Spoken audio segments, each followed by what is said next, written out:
ថ្ងៃនេះមានតែសាឡមកជួអ៊ីអ្នកជិតខាងទេដោយសារតែ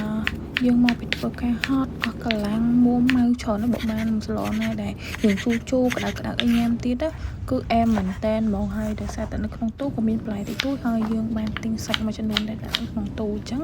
ហើយខ្ញុំក៏បានរៀបចំជាមួយនឹងបន្លែសម្រាប់យើងស្លមកជូហើយសម្រាប់ស្លមកជូនេះគឺជាលក្ខណៈបែបគ្រួសារទេបើសិនជាករណីបងអូនណាគាត់ធ្វើជាបែបផ្សេងនឹងក៏លក្ខណៈបែបផ្សេងគ្នាដែរអញ្ចឹងណាដោយសារខ្ញុំធ្វើលក្ខណៈបែបគ្រួសារដែរអញ្ចឹងទៅ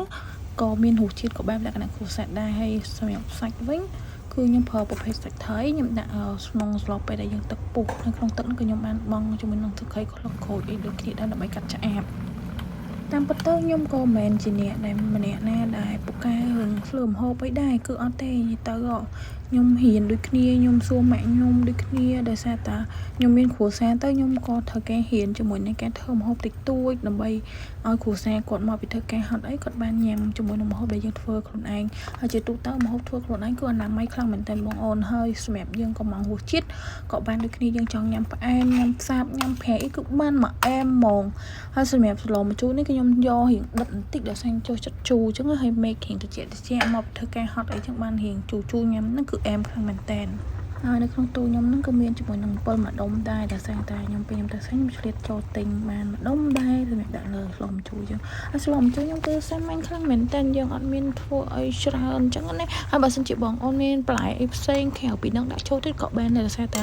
ខ្ញុំមាននៅក្នុងទូតែប៉ុណ្ណឹងអញ្ចឹងខ្ញុំដាក់ក៏ប៉ុណ្ណឹងអញ្ចឹងណាហើយម្យ៉ាងដោយសារតែយើងមកពីធ្វើការវារៀងល្ទីហើយវារៀងល្ងាចគេអញ្ចឹងខ្ញុំខ្លាចពេលដែលគ្រូសាស្ត្រខ្ញុំគាត់មកពីធ្វើការគាត់មកអត់ទាន់មកបាយរបស់គាត់ចឹងពួកគាត់មកពីធ្វើការគឺរៀងហត់ខ្លាំងមែនតើ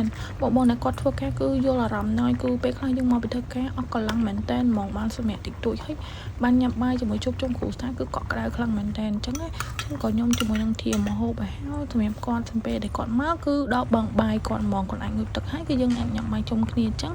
គឺប្រសើរខ្លាំងមែនតើអត់ចង់មកហើយមានមុខយៈពាក់មុខយៈអីដាក់គ្នាទេអត់ទេនិយាយមែនពេលខ្លះគ្រូសាស្ត្រយើងតោះតែយើងចេះថែរក្សាយើងចេះយកគ្នាទៅវិញទៅមកផងដែរដោយសារយើងធ្វើការរៀងខ្លួនបើសិនជាយើងគិតថាម្នាក់ធ្វើការម្នាក់ទៀតអត់ធ្វើការអញ្ចឹងគឺពិបាក